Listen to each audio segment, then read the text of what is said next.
Okay. Hello, everybody. Welcome to episode 8 of the Player Issue Podcast, Cave Sessions. I am your host, and joining me back in the co-host chair this week is the lovely Muff. G'day, Emma. G'day. How are you? You're back. How was your week off, Emma? Tell me about your week off. How was that? I worked. That's it. You worked. I worked. Okay. So how was it not sitting in the co-host chair for a week? You had to give up your... You just got this new chair as well, your brand new pink and black chair, and you have to give it up for somebody to come in and take your spot. For an AFL footy player. Yes.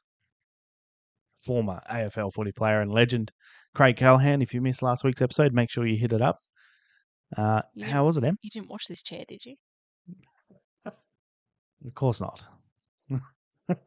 Am I wearing any pants? No one knows. I also cannot confirm nor deny, but I will be checking later on. That's it. Nothing from last week that you want to share, or how was Craig? Did you watch the episode? Yeah. Yeah. Yeah. How was it? How did you find it? Being that you're a viewer last week, you weren't part of the show, even though you were in the last 20 minutes or so for the viewer questions when you were Matt in the background there talking shit and stealing my beer and carrying on like fools. Couldn't help yourselves. You had to be nice and loud in the background. How was it being a viewer this week? It's fine. It's weird watching someone in my spot. It's weird. Yeah. All right, man. You're a man of many words. I hope not. A woman of many words, sorry. We always have to, just warm into it with you because you're not you don't get off to a real quick start with most of these episodes, so we'll warm you up and get you into it. I think this will get you going though. Oh God. The Christmas episode is coming up. Of that I didn't even know I was doing until you were like, look at this. Hang on. And then you put it on a freaking Friday and I was like, oh hell no. No, I didn't. You put it on a day that you put it on a Monday. And I was like, we play basketball. We don't even know if we're going to be playing basketball that week. Or we probably will be. Maybe. But anyway, you did know that we were doing it because we talked about it on the show. No, but I didn't actually realize. No, because you've changed it to a live now. It's going to be a live now. Well, you're not supposed to ruin the... You wrote on it Christmas Live. Yes, I did. But a lot of people probably haven't watched the video. So they may not go to the Facebook page. And now here they are watching us on YouTube. Hello, everybody. For those of you who don't know, yes, as Em's ruined the surprise. As if you put it on the post. But it is if they don't look at the Facebook page. It says the word live on it. Still don't get it. I fucking rest my case. Anyway. Anywho. 18th of December. 19th. No, isn't 18th the Monday? And the 18th is the Sunday? The 18th is the Monday and the 18th is the Sunday. Well, I don't know, bro. I'll check out my advent calendar and I'll get back to you next week. Okay, cool. What day we don't know? Oh, no, it is the 18th. Oh. What was that, Em? I'll just fuck off. Off she goes. There you go. Number 1. Blake Cook. 2. Make sure you are counting. 2. I just said I rest my fucking case. Oh, my God. There's 3. Oh, my God. It's supposed to be a clean show. It will be a shorter show. We say this every week, I reckon, but... We've cut it down by 10 minutes. Well, we'll see. We'll see. Christmas episode, 18th of December, Sunday the 18th of December. Thank you very much, Em. Won't be inside the cave at this point. We're going to try and do it out in the middle of the Christmas lights. That'd be annoying, though, if people keep coming past us. That's kind of cool. Kind of exciting. People walking past, checking out the Christmas lights, and they see us doing a podcast, and wander on over, and you never know who's going to show up. We could have the cracky Yeah. from the Freo sale could rock on. No, it could be the one that saw me the other day when I was doing the Christmas lights. I'm sitting on the floor and this lady walks past me. I think she was an Aboriginal lady. I'm not sure because I was too busy paying attention to the lights I was doing. And she's like, love the lights. And then this guy with her was like, she's still out there. I'd been out there for about 2 hours at that point. And she comes right up to me and goes, I can sing away in a manger in Aborigine. And I was like, oh, that's cool. Like, I don't even know the words to the song, in English. And she was like, oh, I'll come back then. Ta-da for now. I was like, yep, cool. Bye.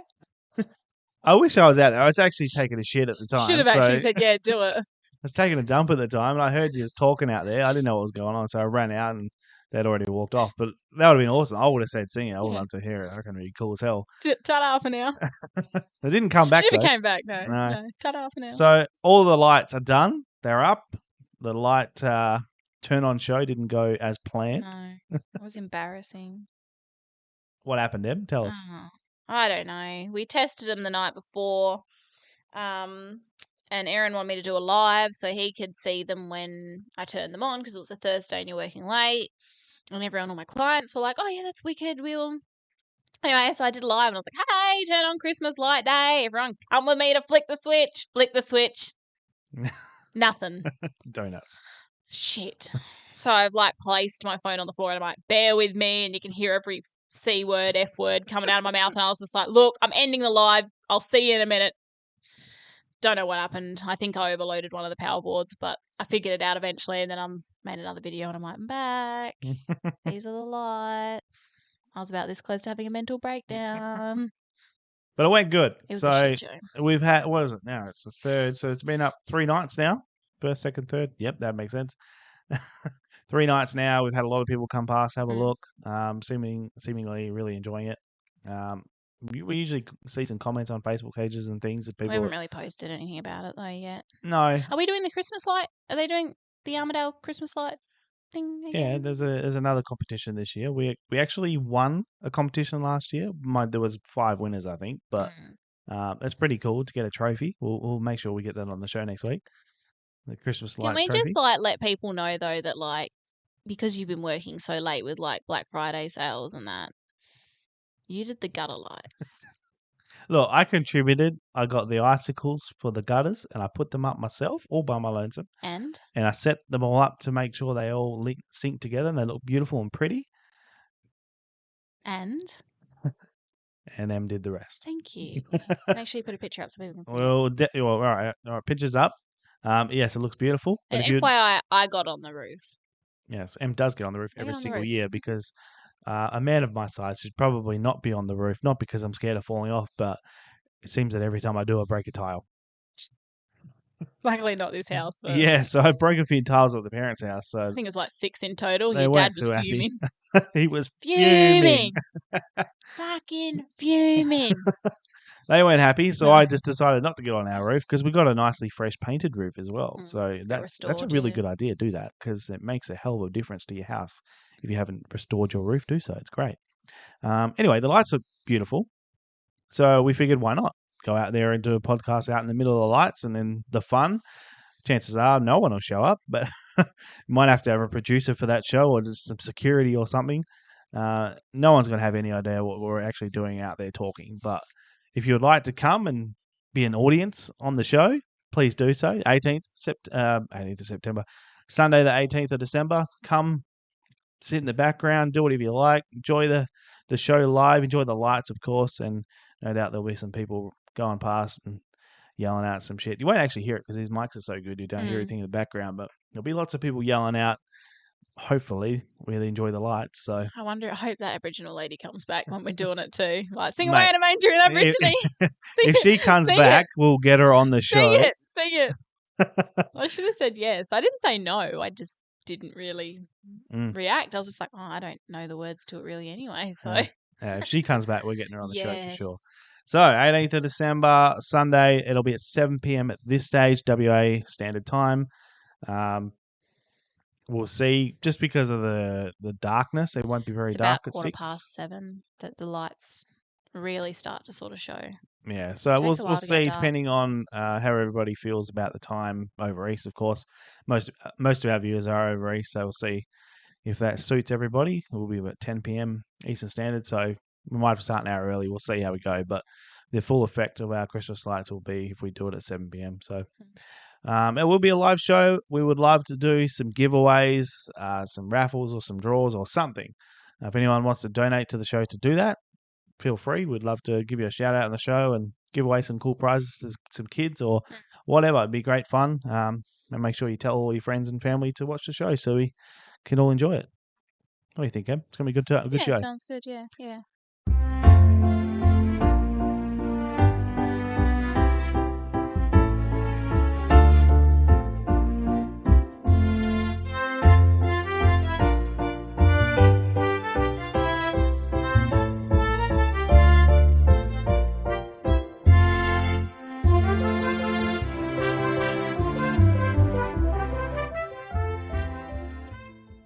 What's the I've already song? got my outfit on the way, and I know you've got your outfit.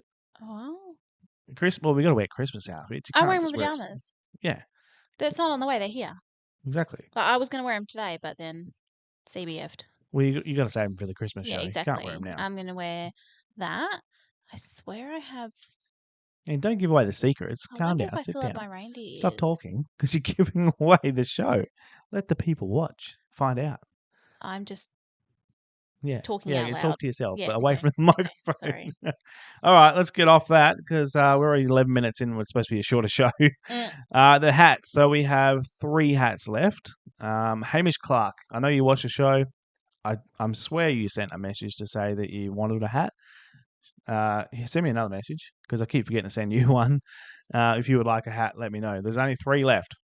So if you'd like it signed, we did sign a hat for Jeff Butcher the other day, or a couple of weeks ago. I can't remember if we put it on the show or not. Might have. Yeah, no, we did. Yeah, yeah. That was good fun, and my signature was tremendous. Yours not so much. I'm picking on my crappy signature. Oh, it's you. It's Emma. So that's all that matters, right? But I actually think it looked quite good on the hat, and especially with the inscriptions. So if you would like a hat and you would like it inscribed, you could have whatever you want written on it. We'll do so. Let us know. $25 a hat And I'm not delivered. changing my signature for anyone, so poo to you. Well, you can't change it now because you now have No, written on a hat, and I that's don't it. care. Yeah. I don't give a shit. It's simple. It's to the point. It's Emma Warwick. Oh my God! You forget your name for a Went to say second. Walkington. Whoops. Yes. Anywho, moving on. Again, It's all day I've been gardening. it's an excuse every single I've week. been gardening. Every week is an excuse for not wearing your ring. I made sure it's on. I've been working, but here we go. Anyway, this has got to be at least 4 episodes that I've been married and you have not. So. Matt wasn't married when he was here either, so. Well, anywho. Anywho. So, T-shirts. Yep. T-shirts. I did say that. Didn't mean to, but I have said it now. T-shirts are also on the way. Now, I don't get too excited about it. They are Cave Session T-shirts, so that's cool. They'll be different to the hats. It will have the Cave Sessions logo that you're seeing down the bottom left corner there on the shirt. They are going to be pretty cheap, fairly cheap for T-shirts anyway. So I don't know what the quality is going to be like. Let's be honest. We'll just be as surprised as everyone else, to be honest. We will. We may even unveil them on the show next week. We'll see. But if you would like a shirt, hit me up. I don't know what they'll be yet. Probably $25 as well. So nice and cheap. If you would like a shirt, let me know. There's only very limited sizes because I think we've only got 10 coming. And again, if you'd like it signed, we can do so. Or if you want to wear it, no worries. Yeah, signing's hard though for shirts because they probably want to wash them if you wear them, and then. Well, obviously, if they're going to wear them, they don't want it signed. Yeah, that makes sense. Yeah. But no, if you don't want it signed, we don't have to sign anything because we're just ruining your shirt then. But yeah, if you would like a shirt, let me know. Like I said, limited sizes. I think there's a couple in medium, couple in large, and then some singles, some larger sizes. So yeah, let us know if you would like a shirt. $25 a pop, and that will be delivered as well. And hopefully they are okay. I don't hold out the greatest hopes, but we have to find a supplier. That's the hardest part. Is we want to sell stuff to you guys to support the show, but we want to keep it as cheap as possible because we don't want to be show that sells. Oh, I should have worn my bloody Old Bull Young Buck hoodie. Damn it. It's actually really hot in here. So yeah, I was about to say, I'm actually sweating in this jumper. So we don't want to be like a podcast who sells $60, $70 merchandise, like a shirt or a hoodie, because no one's going to buy it for a we're start. not all made of money. Well, I appreciate people who would buy it and would support the show, but I want to get it out there to as many people as possible. So trying to keep it as cheap as possible, but it may not be the best quality shirt. We'll see how we go. If it's decent, great, we'll order some more. Otherwise, we'll have to keep looking for a supply. If anybody does make shirts or anything out there, let us know. That'd be even better. We can support you while you support us. That'd be great. So yeah, 3 hats left. If anyone wants one, hit us up. And shirts are on the way. So hopefully, we'll be here in the next couple of weeks for Christmas. That'd be great. Great Christmas present. The Players Your Podcast Cave Sessions shirt. Okay, any feedback? Have you heard any feedback from last week's episode at all? No, I didn't really see any comments or anything. I think I saw one. I can't remember who it was though, about the interview changing his life or something like that, wasn't it? Was it something like that? Yeah. So one of my mates, well, my guys that I work with, Luke. If you actually watch the show, shout out Luke. I don't think he does, but he said that the podcast changed his life. So here we are, changing people's lives, and I'll take that, even if it's not a real comment. I'm still taking it. Okay. I do, however, have some feedback. There's actually a decent amount too. Oh wow, is that all feedback? Yeah. Is it really? Yeah. There's only a couple of comments from the show itself last week, but there's some feedback from the show in general as well. Okay. Why do you look so scared? It's a big list, and it's not going to take me long to get through. Okay, go. 1, 2, 3, go. Let me go. Geelong Guernsey Collection on Instagram says, "Hi team, I'm loving the cave sessions and really appreciate the audio versions, as I only have time to listen to the episodes at work and the gym. Thanks, legends." So we did notice that after the first episode or two that people wanted to hear the audio version still. You are missing out on a lot, I think, because I do spend a number of hours in the cave editing the show, putting some videos and photos and stuff into it as well. But we try and make it still audio friendly. So I think it actually does translate pretty well to audio still. Yeah. It works well for both people, video and not, I think. Yeah. So people still enjoy the audio show, which is fantastic because that's where we started. And we will continue to release them on audio. Yeah, forever. We did just pay $400 to continue doing the show. So that's at least another 12 months we'll be continuing to put it out on audio. So we'll see how long we can keep doing that for until we run out of money. Yeah. So thank you very much to Geelong Guernsey Collection for your support, and thank you for listening to the show. We really appreciate it. Brian Arbuckle is back. G'day, Brian. Great chat with the man, Craig Callahan, last week. Clearly not me. You could be the man if you like, Becky Lynch. Just a spud, that's fine. Speaking of the spud, now before we go back to Brian, God. old mate Spuddy there. I know you've already noticed him already, but have a look at him. The poor bloke is growing a leg of his own. It's not even a leg. It's like, I don't know. It's a tumor of some sort. It is a tumor growth. It is getting... He is so soft. It's getting out of hand. Look. That's probably not really... Let's have a look at him. The poor bloke. He's super squishy and soft. He's not looking the best anymore. No. He needs to go on the bin. His arm's fallen out multiple times, and I've stabbed him again. He's got some growth underneath, which I think someone needs to wipe his butt. But just put it down. Poor bloke, he's not feeling that great. It down. He's got a hole in the top of his head as well. Erin, put it down. Poor bloke. It down. Put it on the floor. Put it in the bin. No. Put it in the bin. No, we don't. Poor Spuddy. He's been here since, I don't know.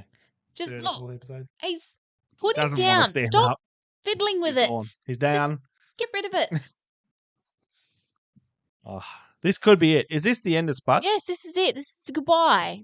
Em's declaring that Spud, this is it. No longer. We'll hold a funeral for Spud. We have a prettier Spud, and, well, that could be. She says. Look, that is a pretty Spud. I'm sorry. Chopped liver. Actually, you've just reminded me of something. Oh, Look, we'll hold a funeral for Spud. So okay. everyone say goodbye to Spud. It was a really good time having you here, Spuddy. We appreciate you, and see you later.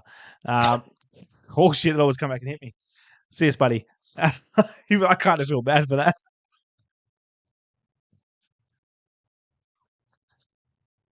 You're right there.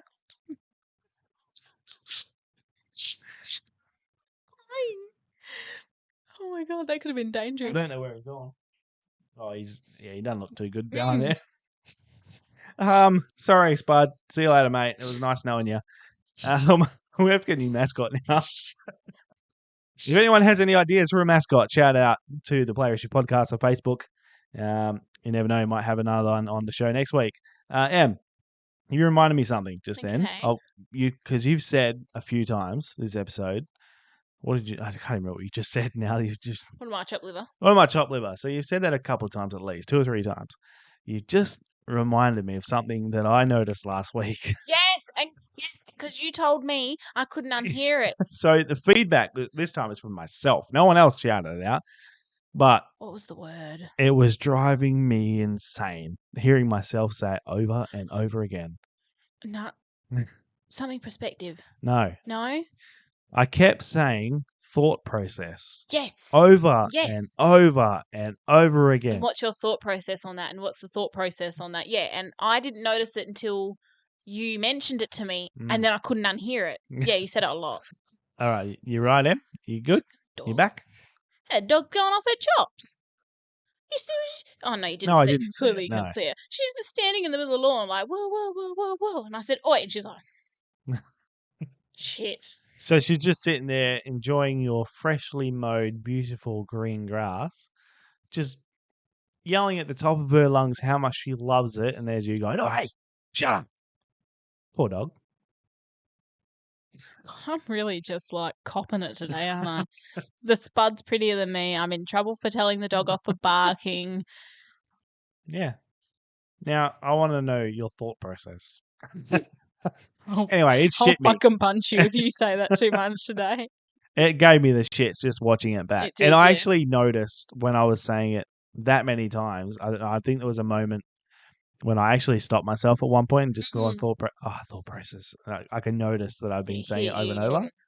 I hate it so much. So I don't know if I've said it in previous episodes. I don't think I have. A little bit, but not that much. So I'm going to try my best not to repeat thought process over and over again because it's freaking annoying. I'll count for you. I'm sure Andy and Blake will count as well, but no, I'm not going to be saying it this week.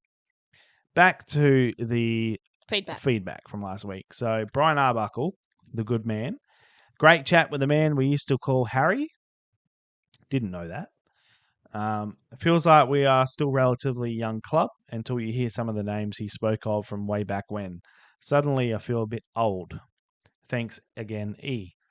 That actually works for both of us, so thanks, Brian. And you're right. It does feel like we're a young club, but 26 or 27, what is it now? It must be 28, 29 years coming up next year. 29 years. So, yeah, it's pretty sad. And a lot of the players that we used to have back in the day, a lot of them have passed on as well, which is even sadder. But no, it was good fun. We enjoyed the chat with Craig, or who you call Harry. So thanks for letting me know that, because I had no idea that his nickname was Harry. I'm gonna see if he knows that as well, because I don't even know if he knows. Matthew Anthony Langley. Emma? Where is he from? Bunyip. Bunyip. The great man says, how good was Craig? He was very good, I think. Definitely showed me up. And the king with the excellent voice for radio/TV, Mr. Erin Warwick. No, look, I'll take that. God, everyone's blowing bloody smoke up your butt today, aren't they? And bloody, what am I? No one's noticed I was not there that week. You're right, actually. Not one person said, "Oh, where's M?" Nah. No, not one person said, I told you "Where's they're M?" sick of me. I told you they're sick of me. I actually thought I was god awful last week because of me bloody dentist appointment I had, or the emergency surgery I had. Oh, I was shit ass. Did you dribble? I did. I actually dribbled a lot. I didn't cut it out, but I was able to switch the camera really quickly and just get rid of it. No one saw it. And I did notice a few times that my speaking just got shit out. It was awful. I was just struggling big time to speak. So, I thank you for that, Matthew. But I thoroughly disagree. I thought my interview skills last week were shit house. But I will definitely take the compliment. Brilliant show. I thought very good, very entertaining, and very insightful into a career of an AFL, ex-AFL player, and from a two-club player perspective as well. So even today, I'm struggling with me words. Each week, you bring out something new. So that's really great to hear, the fact that we're keeping it fresh. I think we don't want to get too stale and boring. Like Spud. Poor old Spud. I guess that's a good thing. We're getting rid of old Spuddy. We'll bring in a new mascot next week. Stale, Keep yeah. it fresh. But poor Spud is stale, and I think he may have broken the floor. He's that stale when he hit the ground. It's a crater. Cheers to Matthew Anthony Langley for that. Blake Cook. What is that look? You didn't say where he was from. Oh, I'm sorry. Matthew Anthony Langley from Bunyip. Thank you, Matt. Appreciate it. Blake Cook. Our mate Blake Cook Mm-hmm. says he wants to see the Nike Airs. No idea, Em? Oh, yeah, because he was talking about like what he has from... Yeah. You'd have to ask Craig that. Yeah. He said he still has them. He said he's still got them. I think he might have said that his parents or his mum still has them. Yeah. Fair chance. It sounds like she doesn't get rid of anything of his. You should ask him if he's got a photo of them or if he can get a photo of them. I'm going to ask him to find the actual Nike Airs and get him to send me a photo or whatever. Because, I want to see these as well. I bet you Blake would want them. Oh, no doubt. Because he collects shoes, doesn't he? Yes, he does. Yeah. So, Blake would want them. I also would love to see them, and I would love them as well. But there's no chance there's something that special. You're going to have to find an old lady for him. Yeah, something that sort of that special. It stays in the family, which I think is really cool with Craig. Is he had some really cool shit. Yes, he gave me a great jumper, but as far as his actual career mementos go, like his own stuff, he doesn't give away that stuff. He keeps it for himself, and I think that's great. But he's also got kids as well, so yeah, and he's passing. He can't give everything away. He's got kids that will want these things, so yeah, and they're actually getting to the age now where they actually appreciate it. So when I met him a couple of years ago, they didn't seem to give a shit, because when he wanted me to show the jumper, he's like, I want to show you the kids. Can I take it out and show them? Because it's my debut jumper. I think they'll think it's really cool. He took it out and showed them, and oh yeah, cool. And then walked off. They wanted to go check out the games and stuff, so they didn't care. The wife did. She enjoyed it, but yeah, kids didn't give a shit. So it's good to see they're actually getting to that age where they're actually starting to enjoy it. Just too young, yeah. I would love to see those Nike Airs as well, Blake. So thanks for letting me know that you also want to see them. I'll make sure that Craig sends us a photo so we can all see them. If you don't know what we're talking about, if you didn't watch the show last week, go back and watch it for a start. But Craig was saying that he's got a pair of Nike Airs that matched the 97 Nike tracksuit that the club was issued to the players, which I can't even imagine what they'll look like. I reckon they'll look amazingly hideous. Exactly. But they'll be purple, and being purple being my favourite colour, I reckon I'd wear them too. But they'd be purple and green, wouldn't they? Probably. Purple, green, and red. Yeah, I'd say so. So can't wait to see them myself. No, something I've never seen before. No idea what they look like. So I'm looking forward to that. Something we'll all hold on to until we get to see them. And last feedback is Michael Clarkson, also known as the Swag Man from the Freo end of season sale, if you've forgotten. Awesome work, guys. Just started watching / listening. Fairly new to the collection game. I blame Matt Ferraro for showing me his jumpers. Great content, and really enjoy hearing how to identify different jumpers. Now, I think that's one really good thing about what we do at this show is we try to give a little bit of information, even if it's only a little bit every now and then. Each show is just a little bit of information on maybe some little tiny things that people don't realize when they see jumpers, or just ways to identify different years, or even like samples or prototypes, things like that. We like to just give a bit of tidbits and some info so people can, who are especially new to collecting, know what to look out for. And just know what to collect, or what's good, what's fun.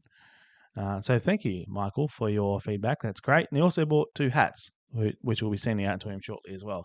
So thank you very much for your support. We really appreciate it. You're right, Em. You look like you've been searching something while I've been talking. Tracksuits. Okay. I just want to see what the tracksuits look like. The 97 tracksuit? Yeah, but I couldn't find anything about shoes.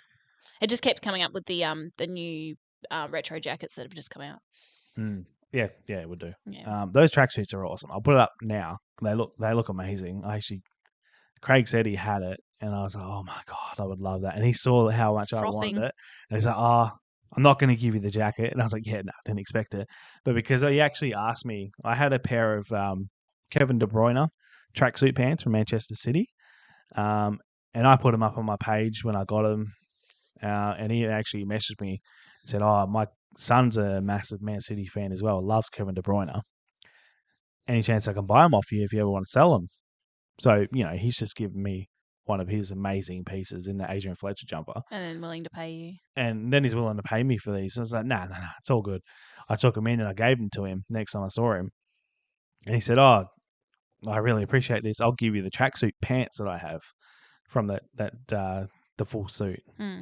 And I thought about it. I was like, oh, man, I would love them so much. But you can't split up the suit. No. So yeah, they need it all or not at all. Yeah. So I can't take it. Even if he does come back with them and says, hey, I've forgotten to give you these, take them, I'll have to decline. Even though his son's got the jacket and may not even wear the pants. Just can't split them up. So I don't even know how we got to that point. Tracksuit. All right, yeah, you were that's it. I was talking and you were looking up some stuff. I was trying to look for the tracksuit, yeah. All right. I was trying to see if you could see a player wearing it and see if they had the shoes. Yeah. Yeah. I've never seen it. Never knew it existed. No. So it'd be very interesting to see. Anyway, that is the feedback done from last week. And I can see you are so happy that it's done. You're dancing on the spot.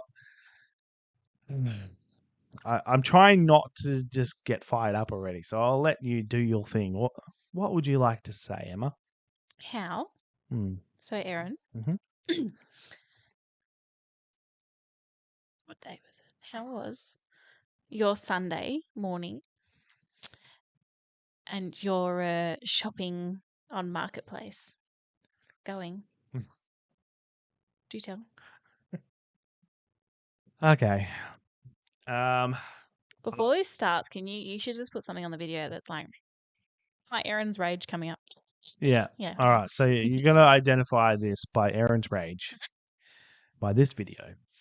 You are at the hospital. Administration is right here. I'm going to the emergency room, sir. Get in there. Get out of my car now. Where is my destination? Get out of my car now. I don't know where I am. I'm asking you where is my destination. If you will kindly point at where I am supposed to go. Pulled into your destination. It said here I was at your destination. It's over. Get out of my car now. It said 1760. Get out of my car now. Sir, it said... Get out of my car now! Why are you yelling at me? Because you won't fucking get out of my car! But you're not to yell at me. You are not to yell at me. 9-1. Do it. Do it. Do it. You are facing Get out right fucking now! You are... Now, my rage, as Em said, started on Saturday night. I had a few messages. Space. I had a few messages sent to me by a few great people. Most people know that I'm trying to collect the entire Fremantle Dockers history, the Guernsey history. So every single jumper from 1995 to 2022. Not just every design from what we wore throughout the years, because the designs often didn't change, but I'm talking about every single jumper we wore every single year. So, home and away from 95, the home and away from 96, the home and away from 97, even though the designs are the same, there's differences to them. Now, the 1997 home jumper is one that I have been trying to find. I've got 8 or 9 to go. See, I just got myself so excited that I only had 8 left that I've forgotten that I didn't end up with it. I've just spoiled it. But anyway, my rage will continue. I have 9 left remaining. The 1997 home one is one of them. I got sent multiple messages from people who are well aware that I am chasing one of these 97 homes. And for that, I really appreciate every single one of you who did send me that message. Yeah. So obviously, first thing I did was message the seller. I am very keen because she wanted offers. Now, that's my pet hate anyway, is people who want offers. I can understand it. Like, she seems like someone who had no idea what she had and didn't know what to price it at, so that's fine. So that's the one time I will break my own rule. And when people say they want offers, generally I'll say to them, I'm sorry, but I don't do offers for a number of reasons. One, generally I just don't know what to offer half the time. And I don't want to insult the other person. It also is kind of screwy because people can use that, especially if you're the first person to message. They often will use that to you over. And it's happened to me many times before. Where you're the first person to message, give them an offer, and they say, oh, yeah, cool, sounds good, I'll come back to you. And then you never hear from them again because they've gone with your offer and told a bunch of other people what your offer is, and then they end up taking somebody else's high offer. So this is why I don't do offers. And again, this is a prime example of why I don't do it. Because I gave in and said, okay, I will offer you $500 for the jumper. Let me know what that feels like. I have no idea. If that's sort of what you're looking at, great. Or let me know. So she came back and said, well, someone's just offered me $600. So here we go. Off we go. Started with the back and forth. You do get that in this hobby. Generally, it's with somebody who knows what they have, and it's kind of a bit of a bidding war, and it is what it is. But when it's somebody who doesn't know what they have, it gets really difficult because all they're doing is trying to get as much money as possible. I did tell her my story of what I was trying to do. I showed her plenty of photos and tried to explain to her that I am generally trying to collect this jumper for a reason, and it would go to a really good home. And it's something that I needed for the collection so I could continue to do, without giving too much away, a little project in the future that we're trying to do. So this jumper, we really need it in the collection. So she thought that was great and was, oh, yeah, that sounds great. We'll see. I'm sure we can come to an understanding.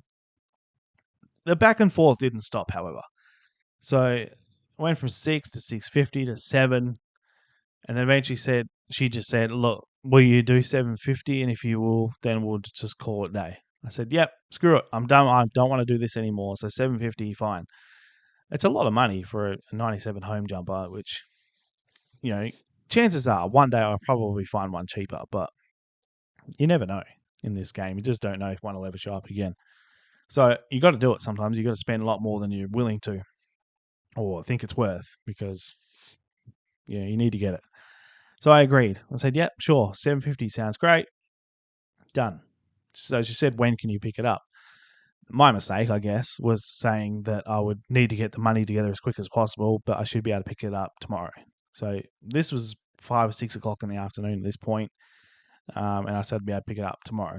She said, oh, no worries. So I need to go out in the morning. So what time are you thinking? I said, oh, probably give me a chance. So probably get to you about lunchtime. So she said, no worries. I've actually got the messages here, the last few messages anyway. Anyway, I said I'm not up to anything on the Sunday anyway, so whatever time works for you, we'll just do that. We'll get to you. I came up with the money pretty quickly. I was actually quite surprised, but the reason I did is because I had to sell some stuff that I did not want to sell. That's one of the biggest problems here is when you tell somebody you got to come up with the money, and then you let them know, hey, I've sold some stuff. I've now got the money together. I'm good to go. And they say, yep, cool, sounds great. What time are you thinking? So I say, all right, how about 1 o'clock next day? Cool, beautiful.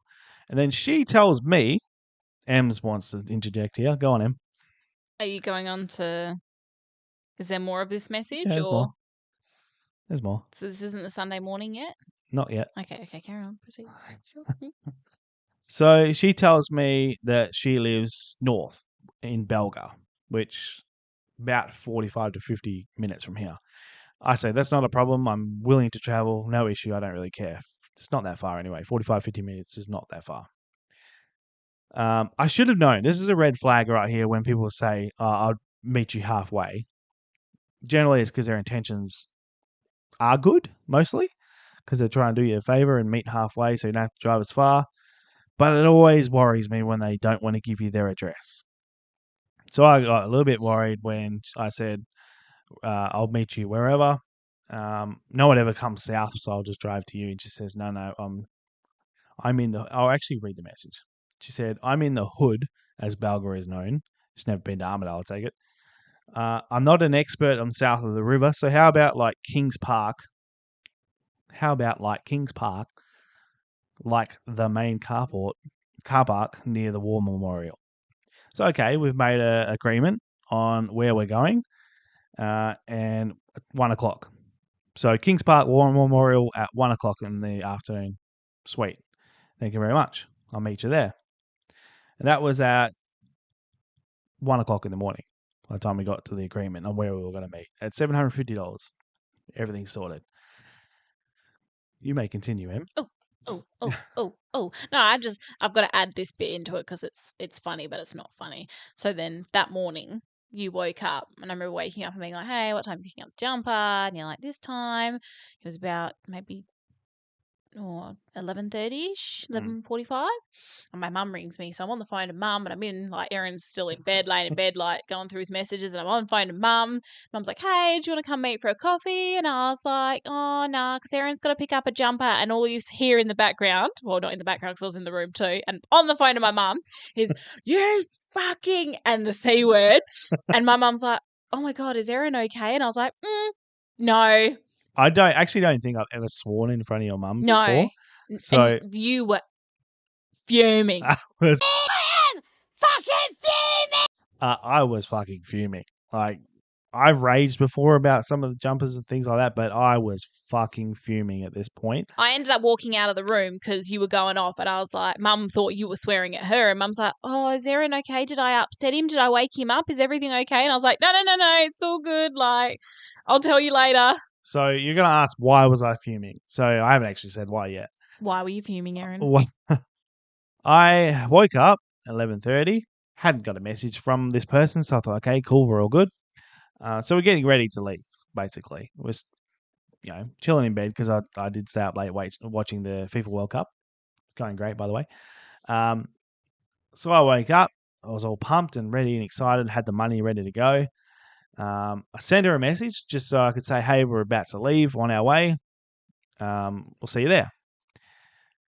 And that little red motherfucking stop sign, or whatever you want to call it, error message, comes up next to my message, which, tells you that the message not been sent.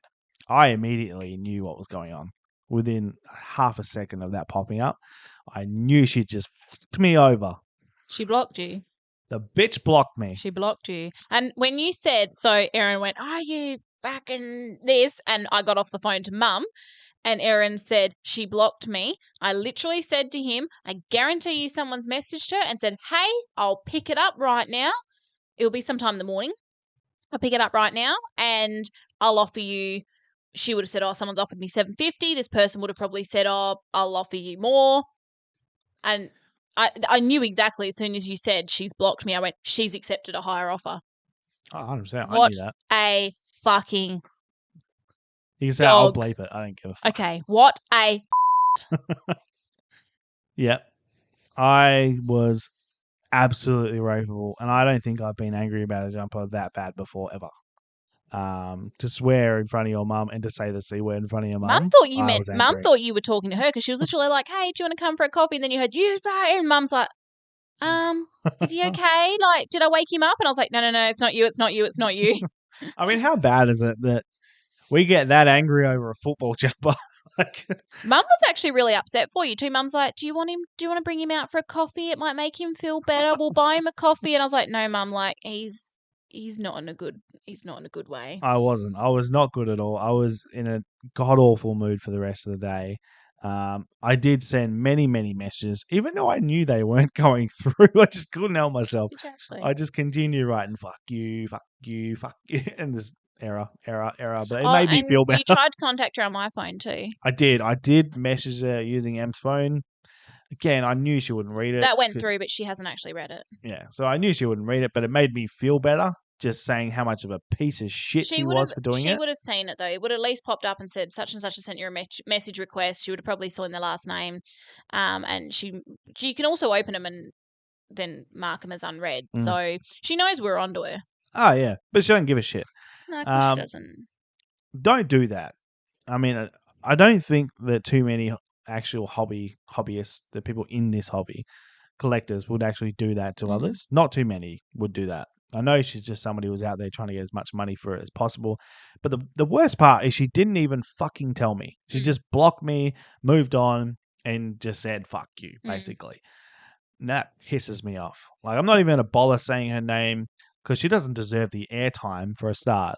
But what's the point? I definitely went and stalked her profile after that too, and I was saying some lovely choice things. Oh, yes. I mean, she looks like a bush pig, so she's married to a bush pig, so. We're not terrible people, but I do wish hurtful things on her.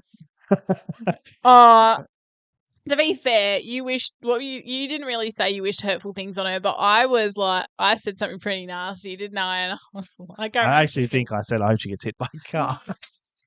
I think I literally was in the bathroom and Erin's going off, and I was like, I hope her bush pig of a girlfriend gets hit by a car and she has to suffer without her. And Erin's like, should probably just go find another bush pig to marry, to be honest. Like I said, we are not terrible people, but in that moment, we were awful human beings. We were just like, he was raging. I was upset because he was raging. So I was like, ready to get this woman. Yeah, anyway. And honestly, at that point, after I sent that message, it made me feel better. I called her many names and moved on. It made me feel better. But a good mate has become a mate. Said he would wanted to message her as well and just ask if the jumper was still available because I knew, like you said, we knew what had happened. Yep. But I was still curious to what she said. It probably pissed me off even more what she did say. So she actually wrote back saying, "Hey, so and so, I sold the 301 for $850 this morning. Told you. The guy was so keen, literally met him at 7 a.m. Ha ha ha." Now that ha ha ha probably pissed me off more than anything. Yeah. So she fucked me over purely because she didn't want to wait 5 hours. She played someone else though as well, because she would have done the same thing to this person. This person would have said, "Hey, is it still available?" And she would have been like, "No, I've got someone picking it up today at 7:50. But if you, and then she would have said, "Yeah, if you, yeah." So if you are the person that bought it for $850, it's really hard to be pissed off at you, because I guess I might have done it. I don't know if I would. I don't think I would have done the same thing. If they said that they had someone who's picking it up at 7:50 that afternoon. But you don't know the conversation. She might not have said, "I've got someone picking it up." She might have said, "I have an offer of 7:50." So that person goes, "Oh, someone's offered her that," not knowing that person had agreed to meet. You don't know. No, I don't. So I can't necessarily be mad at that person. But I still hate you. Because you have this jumper that I really need for the collection. But hey, like I said to a couple other people, eventually one's going to come back my way. Yeah. It'll probably be a better player. This guy only played a handful of games. Actually didn't even know he existed. And it was signed all over it. I prefer him clean skin anyway. So, one day one's going to come back my way. It's going to be cheaper. It's going to be a better player. And karma will bite this bitch in the ass. Simple as that. Go fuck yourself. So that is my rage for today.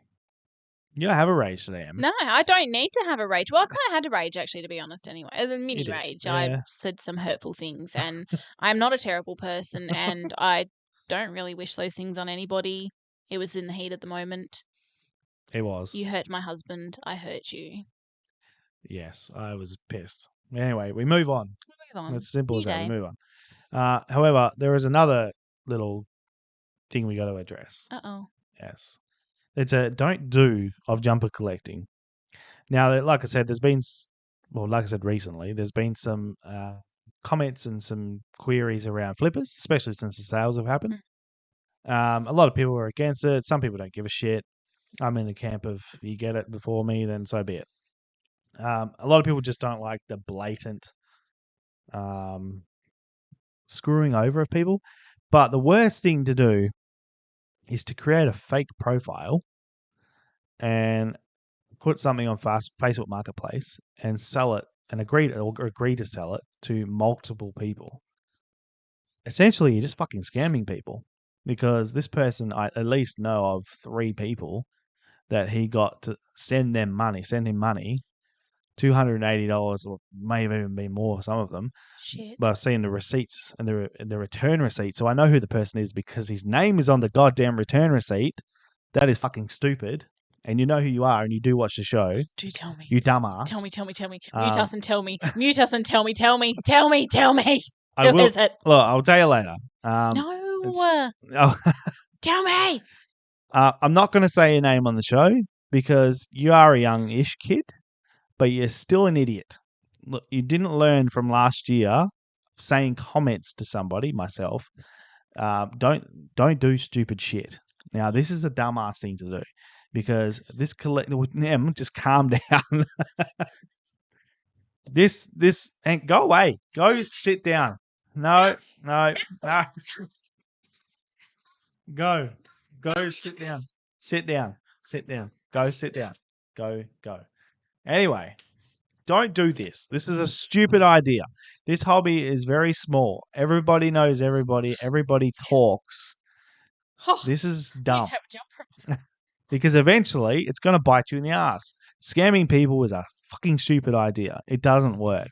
You will get bit. Don't do it. Especially if you are a collector and you are trying to build a name. What's the purpose of doing it if you had to send the money back anyway? Well, I mean, that's the thing. Is I don't understand what you think you're going to get out of it. So did this person do it on PayPal? Like have to pay PayPal? I believe it was all by bank. Yes, because I've also been told that this person said they don't have PayPal. So it was all done by bank transfer. Okay, so not that I'm a jersey collector, but if you are stupid enough to send someone bank transfer, then you're dumb. Use PayPal. If they say they don't have PayPal, guarantee you they're going to be dodgy because the amount of times I'm going to kill that dog. The amount of times that I have been screwed over and I've paid with PayPal and I just take a dispute out, give you your money back like that. Use PayPal. That is what it's here for. Unless, it's us and we're not going to screw you over, that's fine. But if it's not someone you know, use PayPal. And if they say I don't have PayPal, sorry, walk away. Because I guarantee you the amount of times that they say, I don't have PayPal, and then you go, oh, sorry, I'm just not going to do it. And then they go, oh, you can use my mum's, or, oh, I've got this. And they suddenly have PayPal. Yeah. I have been burnt many times by sending bank transfers in the past. I've also talked about it on the audio show that I got burnt by somebody who's still a collector and a hobbyist, and people do know him out there. I just don't share his name because it's not worth my time. And it was 7 or 8 years ago, so water under the bridge, I suppose. Still haven't had an apology for it, though. But, yeah, I don't do bank transfers to people I don't know. The thing is, with this one, is it's a West Coast Eagles jumper. And we all know what the West Coast Eagles jumpers are like nowadays. They're just so sought after that people jump at them and think, if I give away $280, then if I don't get it, it's only $280, I suppose. But if I do get it, great. I've got a good jumper at a decent price. People just want to take the risk because if they've been told, no, you can't have it, and they're over east, and the jumper's here in Perth, then they just take a risk sometimes because you have to, I guess. But, yeah, I don't do bank transfer very often, and it's only generally to people that I know. I'm happy to do it to people that I bought off plenty of times before, know who's there, or they have a good name within the collection community. But I don't do it, especially if this person has a fake profile. I know sometimes it's not easy to know a fake profile, but oh my God, I can't stop bloody hiccuping. I don't honestly know how he thought he was going to get away with it. Scamming is just a shit prick of a thing to do. I don't know what his excuse is. Don't know. I don't even care at this point. But to have at least three people send you the same amount of money for one jumper, I don't know how you think you're going to get away with it. Especially if you're giving your name over for your bank account. I just don't understand it. But also, if I eventually will find out who you are. But in saying that, if you actually got away with it and then people found out who you are, you do realise it's illegal. Yeah. You do realise that I'm not going to probably wouldn't to this extreme, but You will probably end up going to court over it. You will probably end up getting either some jail time or it's illegal. It is. You can't do it. You're committing fraud. You're fraud, yeah. So consider yourself lucky that these people actually got their money back and then didn't find out who you were. And because I'm going to kill this dog. Don't worry about it. Ignore the dog, please. No one else can hear it. No one. I can hear it, but we've got neighbours. Don't worry about him. Move on. So anyway, this kid, this person, I don't know how old he is, don't know. But he did the right thing, I suppose, because he gave everybody their money back, or at least one or two people that I know of. Yeah, but how did it come to them getting their money back? Did they pull him up on it and say, hey, or how did it come that? So somebody put up out? a post on Facebook. This is how I found out about it as well. That they also were querying about this jumper, and then like I said, everybody talks in this hobby. So the Eagles collectors were all talking about this jumper, and then obviously it came out that I've just paid the guy money for that jumper. And I've also just paid that guy money for this jumper. So at that point, it was, hey, just letting everybody know that this person's taking money from multiple people for the same jumper. You don't do that, because what do you expect to be doing with it? So I guess he either felt guilty. He actually was silly enough to put a little crying face on the post that this person made. So he must have felt a little bit guilty. He's leaving little breadcrumbs, essentially, for people to know who he is. Stupid. So stupid things just continue to happen. And then I was transferred money back to these people, or at least one of them, and he had his name on the return transfer. And he is a known person in the hobby. So dumb as shit. Does he watch the show? Yes. Okay, so when you're watching this, be fucking ashamed of yourself and do better. Don't be a dick. Don't be a dick. But you should be ashamed of yourself. That is we're in a day and age when shit's getting expensive. People don't have the money. Someone might have been buying that jumper for themselves to make them feel better. They might have had a shit year and you're taking money from them. Yeah. Be really fucking ashamed of yourself, because I don't want to sound like your parents here, but we are disappointed in you. Yeah. We, as a hobbyist, keen enthusiast, are really disappointed that people do that. Really fucking Now, I don't know what the excuse was, how it happened. I'm sure there's maybe an explanation or an excuse. I don't know. But I don't know how to justify it. I have no idea what the excuse could be. I don't know. But it was a fake profile, so it's immediately a red flag. If you're going to flip something, just fucking flip it. Who cares? Take your licking that people saying, oh, you're just buying something to flip it. It's better than trying to scam people out of money in the end. Just flip it. Who cares? Leave your name on there. Don't try and bullshit people, because it eventually comes back around. You earn yourself a bad name. This is definitely not going to be a shorter episode, It will be, because we're moving along. So anyway, we're really disappointed. Don't do that. That's the biggest no and don't do of jumper collecting. You're just going to dig yourself a grave. Yes, you're going to screw yourself. You're not going to have a name at all in the hobby. No one's going to deal with you at all. You'll be blacklisted from everywhere. Don't be a dick. Too late, I said it. Okay.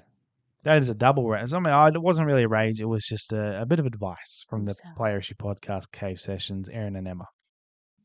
It's also been really mean to me this entire podcast. I get up to tell the dog off because we've got neighbours, and he keeps telling me to sit down. I went over there because I wanted him to tell me who the person is, and he told me to sit down. He's very rude to me. Mate, we're trying to keep this short, right? So sit down, let us do the episode, ignore the dog. Don't shut up, because no one wants to hear your voice.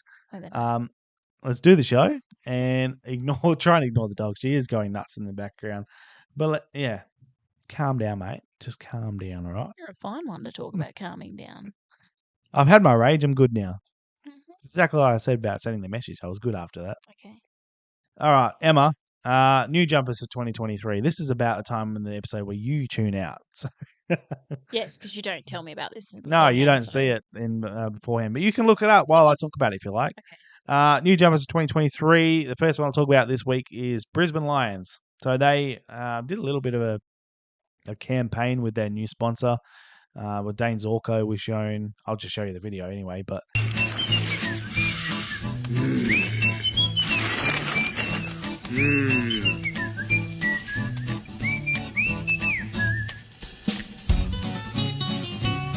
Oh, no way!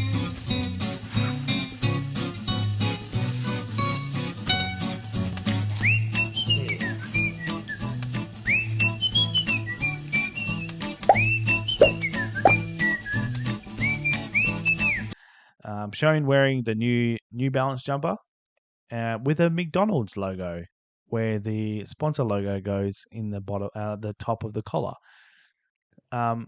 There's been a lot of mixed reviews about it. I actually kind of like it, and I don't even like the away Fitzroy style jumper. I don't know why. I just maybe it's a combination of the red jumper with the white shorts. For some reason, I just don't like it on field. It looks awful to me. Sorry to any Fitzroy people or Brisbane people that like the jumper. I just hated it ever since they started doing it. But and they've got Yui as well. Yes, Yui as well. Yui stands out nicely on that jumper.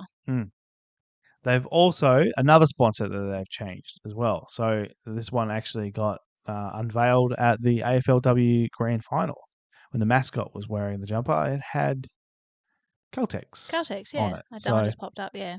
Yeah, so I actually quite like it. I know the TikToker himself, Andy Munro, doesn't like the watermarks, but I've always liked watermarks since the late 90s when they had the AFL logo watermarked into the jumper.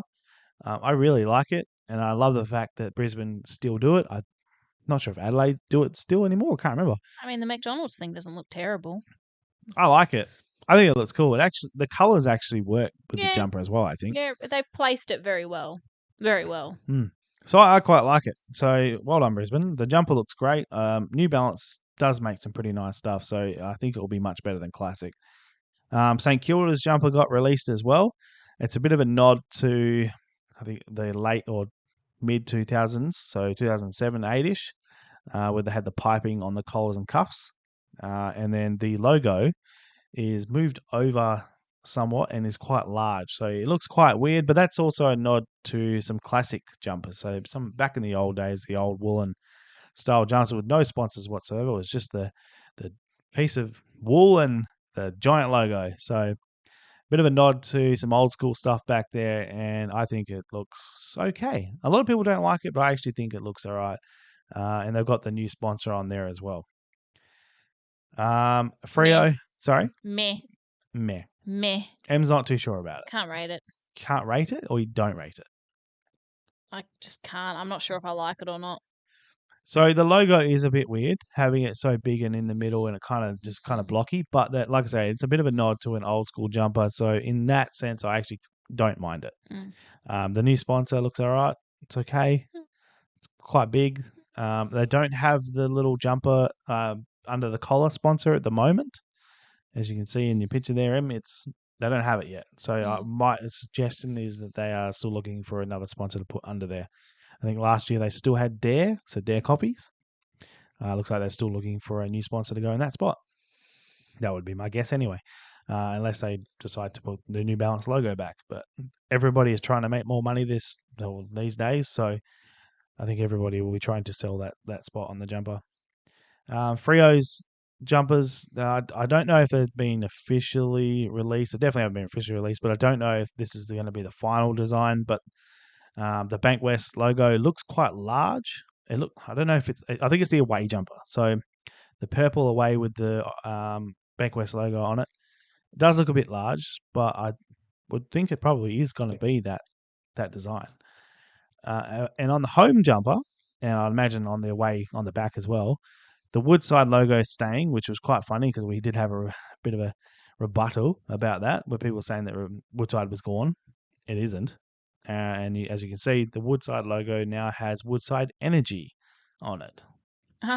So they've added energy to the logo. Makes them so much more, what's the word? Climate change fucking friendly. Climate friendly. Yeah. Because we've got the word energy. Yeah, exactly. So interesting that they did that. But I think it is their new official logo, not just Freo, but they're trying to put it out that they're an energy efficient company. I don't know. Gold Coast jumpers are exactly the same as they always are. Very boring and plain. The only difference is they have the new 60 logo. Now, I'm going to say 60. I actually don't know what it actually is, the company. But to me, and Andy's had his own thoughts on TikTok. I think he said it's Sixt, something like that. But for me, I would say it's 60. SIXT, 60. But if I'm wrong, oh well. I think the logo looks okay, but the rest of the jumper is boring. The training jumper looks better. It's got an indigenous design on the side. I think it looks quite good. And the warm-up top looks great as well. But I think the home and the away are quite boring. Yeah. So, but other than that, no real change to Gold Coast jumpers at all. And Melbourne's jumper, they haven't released the actual jumper yet, but they have put the IG logo. I have no idea what IG is or what they do, but the IG logo is in that little spot underneath the collar. As we mentioned, so many clubs are doing these days. That's it for the jumpers that we've seen for next year. There's a few more to go, but they'll be released in the next month or so, I reckon. So everybody will have those out there and ready for people to buy in the stores. What time is it now? Mail day. Mail day. All right, Em. Let's get on to mail day. Now, here we go. I'm going to chuck this one over to you. You ready for this? Yeah. Whee! Ow. That is a god-awful effort. Your legs caught it. Righto, so I'm going to be perfectly honest about it. You continue going. Oh, that was easy. Perfectly honest, I have already opened this parcel. And resealed it. And resealed it. The funny thing is... Why'd your voice crack then? Yeah, Resealed it. The actual parcel, they taped up the bag. They taped it. And then when I untaped it, I was like, oh, look, it's still got the original seal on it. So I just unstuck it, and then stuck it back on again, yeah?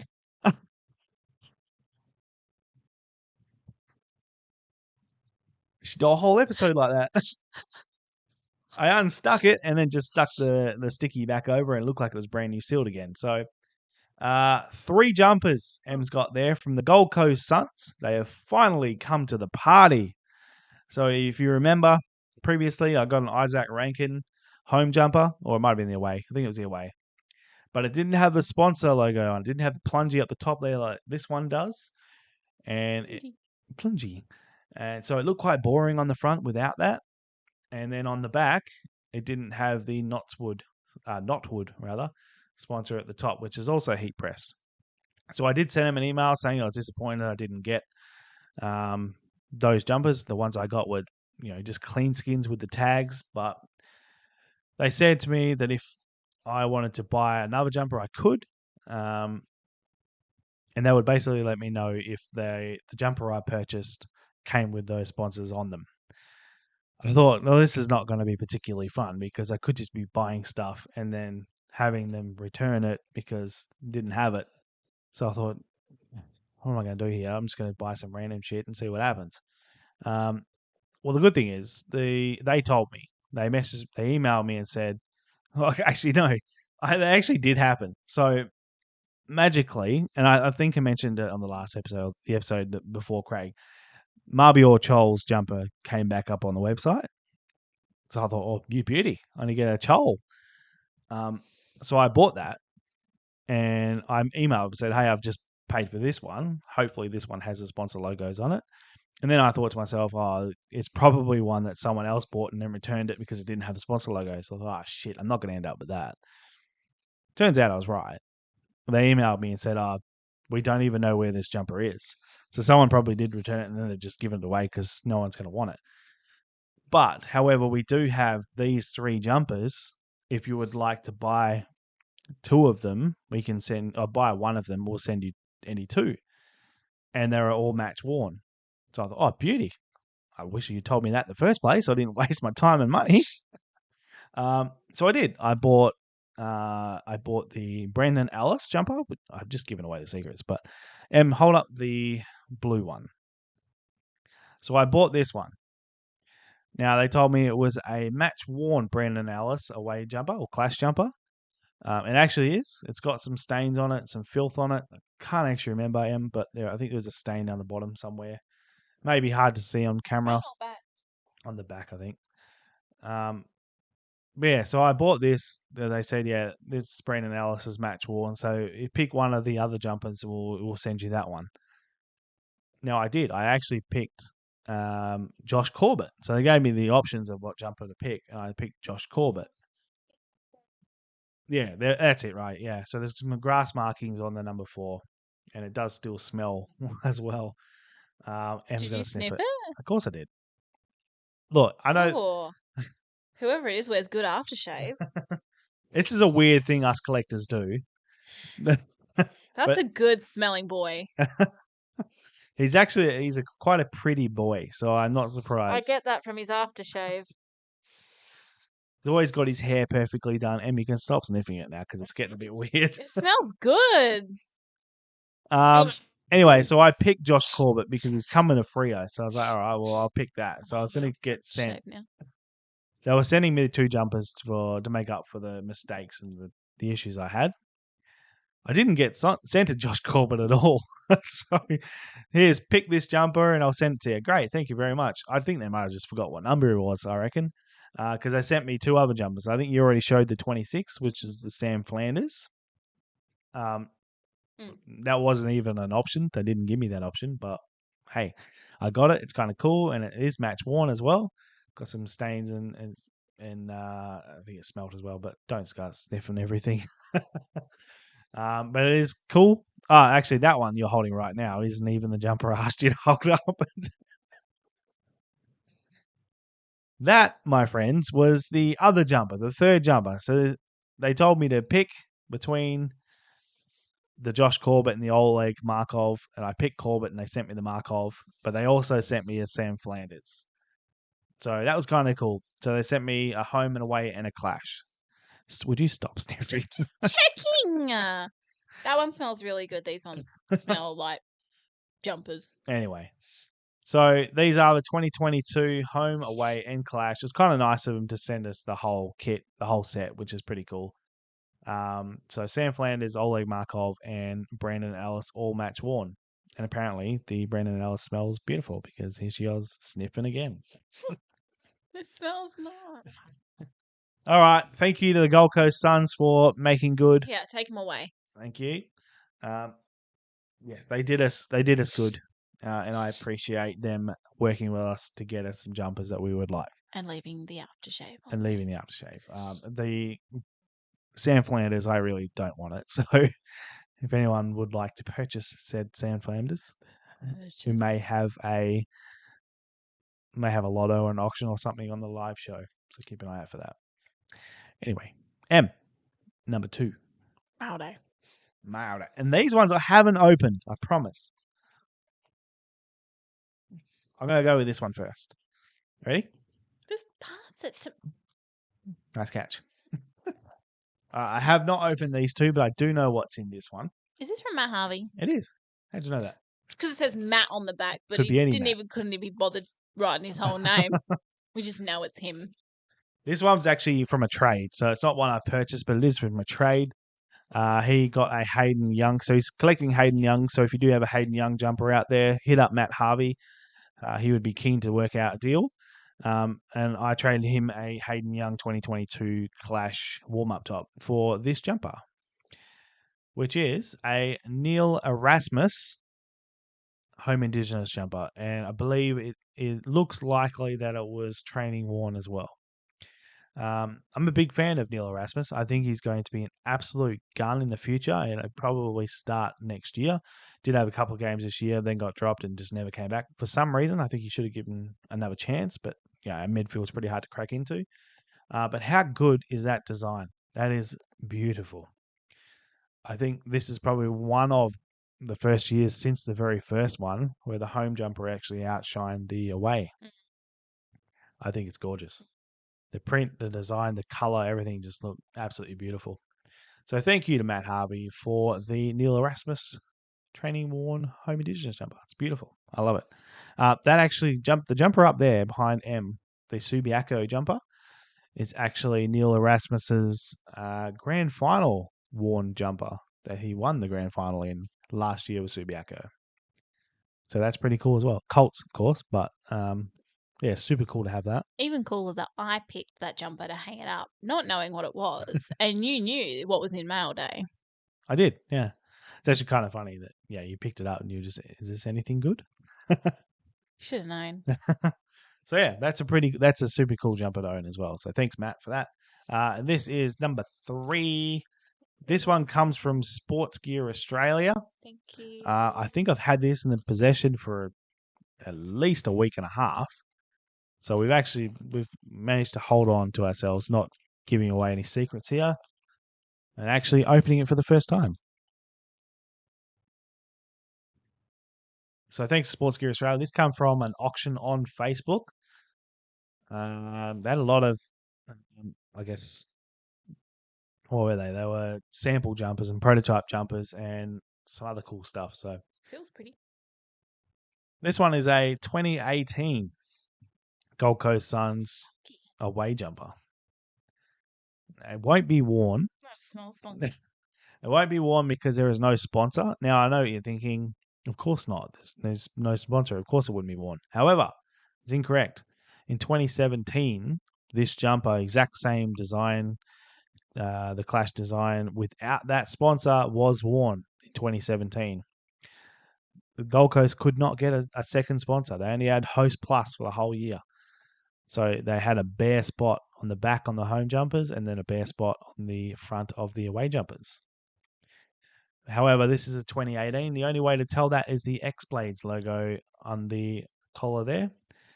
So in 2017 and prior, they had the X-Blades symbol. So it's like quite a stretched out X instead of the XB that you can see in 2018 and beyond. So that's what identifies this as a 2018 Clash Gold Coast Suns jumper. And that one is a Jared Lyons. Went on to the Brisbane Lions, I think. Brisbane Lions? Yeah. So, yeah, really cool. I think I paid $63 for it, so very happy with that. That is Mail Day.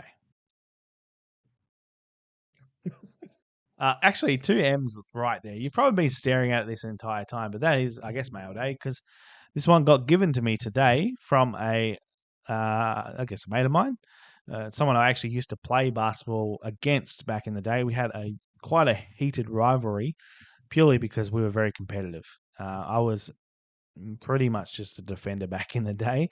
I used to defend him like crazy, and he actually, eventually, once our careers kind of petered out, we kind of became close because we did have such a good rivalry, even though we did not get along at all when we played against each other. But yeah, so he's given me that ball. I've helped him out quite a bit with some stuff from where I work, so he's given me that, and I think it's pretty damn cool. It's the 2016 USA Men's Olympic Team signed basketball. So it does have Kevin Durant on there, and that's about where my knowledge on the signatures actually runs out.